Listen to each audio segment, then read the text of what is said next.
2025年10月31日星期五，散文風箏與海灣的對話。當波爾圖的晨光穿透了到羅河面的薄霧時，深人在東方明珠咖啡館的露台上鋪開了3條風箏的長尾巴，彩綢在帶着鹹味的海風裡翻飛，像極了他此刻糾結的心緒。原來血緣的追尋，終會在海的另一岸找到答案，但卻未必是預期中的模樣。1個月前，他們循着當地的私家偵探所提供的線索，來到這個以藍瓷磚和甜酒著稱的北方港都。當玉晶看見咖啡館招牌上寫着東方明珠 Corolla Oriental 4個漢字和他的葡萄牙文時，玉晶的指甲便不覺地深深陷入了掌心中。美伊看見了，連忙扶挽着玉晶的臂彎，因為他們兩人也同時認得出那字跡，是羅賓當年一筆一畫跟玉晶學寫的。如今相在異國的磚牆上，竟像首未完成的詩。推門時鈴鐺作響，羅賓正背對着門口研磨咖啡豆。他轉身的一剎那，時光彷彿突然凝固了，他的中髮間已摻了不少銀絲。當年清潔的葡國少年，如今眼角刻滿了海風所留下深深的紋路，而面上也留下了不少因為生活而長成的皺紋。他脫口而出的仍是那生澀的粵語說：玉晶。這聲呼喚跨越了20年的光陰，輕得像嘆息，重得讓櫃檯上的瓷杯微微震動。深人用苦練了數月的葡語點單時，羅賓的眼眶裡突然濕潤起來。他顫抖的手在咖啡機上調整了3次才找準刻度，就像當年始終學不會妥善地使用筷子一樣。就在咖啡香漸濃時，在咖啡廳的某個房間裡走出一位抱着小女孩的葡國女子。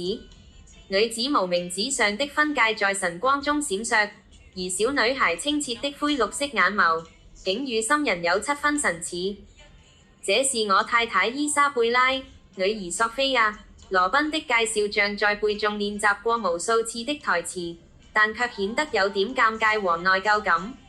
玉晶忽然明白，所謂的東方明珠並非痴情守候，而是將青春遺憾釀成了一盞標本，永遠封存在海灣的日常生活字裡。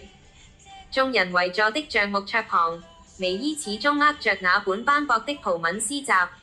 當羅賓看到首頁上自己當年自拙的題字東方明珠時，他終於淚如崩堤抽搐着，並連忙地解釋說：那年父親病危，番葡航班臨時提前，後來家裡破產，我再也買不起回澳門的飛機票。他輾轉打聽到玉晶已有身孕時，索菲亞的母親正因產後抑鬱而需要全天看護。人生有如海嘯，往往比到羅河口的大潮更洶湧。有些承諾不是不願實現和負責，而是被現實剪成了另一種破碎的形狀。玉晶心裡沒有半點責備和埋怨，只是心裡知道大家安好便好，反正大家各自也自有了各自的家庭。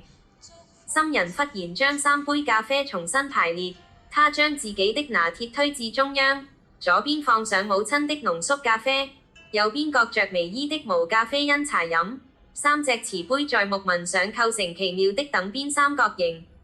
你看，他對素未謀面的妹妹微笑，我們有共同的根，卻長成了不同的苦澀與甘甜。微伊聽見了，嘴角淺淺的一笑。當暮色染紅海灣時，他們在沙灘上放起那隻有3條長尾巴的風箏。玉晶望着羅賓教2個孩子調整牽線的角度，忽然讀懂了更深的奧義。有些尋找不是為了回歸，而是為了釋然。當風箏的3條長尾巴在晚風中纏繞成新的圖案，他聽見微伊輕聲誦讀帶來的聖經，他使荒涼之地復甦，使被拆毀的重新建立。在回程前的一晚夜，深人在自己的個人面書上寫下：原來每個父親都是雙桅船，有些泊在我們的港灣，有些永遠航行在記憶的霧中。而我有幸擁有雙倍母愛的燈塔，照見了在生命中更遼闊的海域。他聽見羅賓在樓下彈奏祝福的旋律，那首玉晶當年最愛的粵語歌。如今漂洋過海，在另一處的鋼琴鍵上重新甦醒起來。最後他們一起在鋼琴的旁邊，森引用了他的手機拍了一張大合照，相片中有他的親生爸爸、兩位母親伊莎貝拉和他的妹妹蘇菲亞。離別的時刻終於到了，當飛機衝破雲霧時，森人從機艙的窗外望見到羅河入海口的那片深藍，他忽然明白，風箏的三條長尾，或許一條是繫着血緣的過去，一條是牽引着情感的當下，還有一條是永遠指向包容的未來。而風箏真正的歸宿，從來不是飄落在某個特定的屋頂上，